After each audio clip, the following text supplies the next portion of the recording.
What's up, Dragon Slayers? It's been about 2 hours since my last meal. My blood sugar is 114.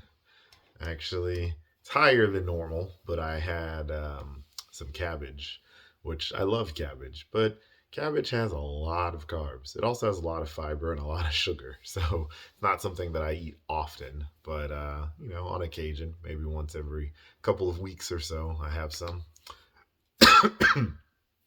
So today's episode is all about if granola is healthy. So I'm going to kind of read a brief description here, and then you guys kind of make up for yourself what you think, and then I'll give you my answer.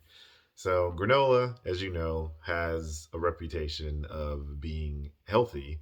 You may or may not have heard the term crunchy, right? So when you call someone crunchy, it usually means that they're sort of hippie-esque, in tune with nature, possibly drives a Subaru, right? But the term crunchy means that they eat granola, right? There's a strong correlation between granola and health. Well, many of your granolas at your local supermarkets, they contain lots of grains. They've got corn syrup, vegetable oils, dried fruits. Some can have M&Ms or milk chocolate, honey, sugar.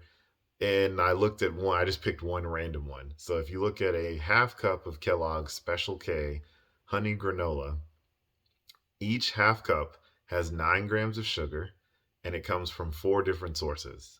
This includes white sugar, honey, corn syrup, and molasses. And depending upon the brand that you buy, it kind of adjusts the amount of sugar and the amount of carbs. So this particular brand, the Special K brand granola, has 42 grams of carbs per cup. So based upon everything that I've shared with you so far, do you think that granola in general is healthy? No, right? Not a surprise. Most of you probably already knew this going into the video. But for those of you that don't know, right, I just want to expose it. It's important to read the labels. You should be eating whole foods anyhow, right? So mix your own foods together if you want to. But read the packages. When you're eating anything packaged, read the packages. You want to avoid the bad oils. You want to you want to avoid the sugars. You want to avoid any sort of artificial sweeteners. And even the like sugar-free granola that you get from the store typically has bad oils and terrible sugar or artificial sugars in it. It's really not healthy at all. And it's best to avoid granola entirely, but if you must get your crunchy granola fix, then you should try a low carb, sugar free alternative.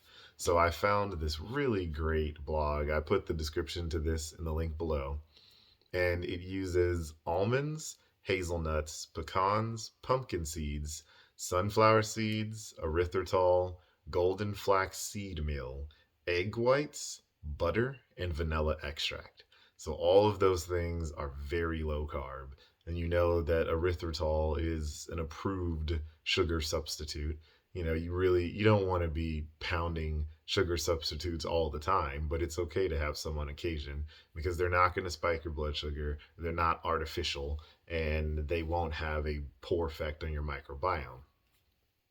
So you're just going to take your ingredients. I have all of this in the description, but you're going to preheat your oven.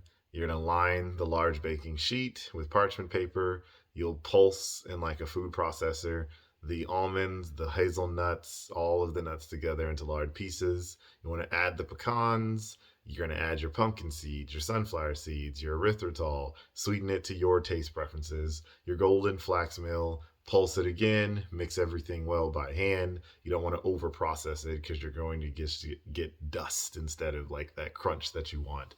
Then you'll add the egg whites to the food processor. You're going to whisk together the melted butter and the vanilla extract into a small bowl and just kind of pour that over everything. Pulse it a couple of more times and scrape it up from the bottom, and then you'll transfer the mixture to the baking sheet and bake it for 15 to 18 minutes. So if you want more details, the link is in the description below. Don't forget to like and subscribe, and remember that together you and I will slay the dreaded diabetes dragon.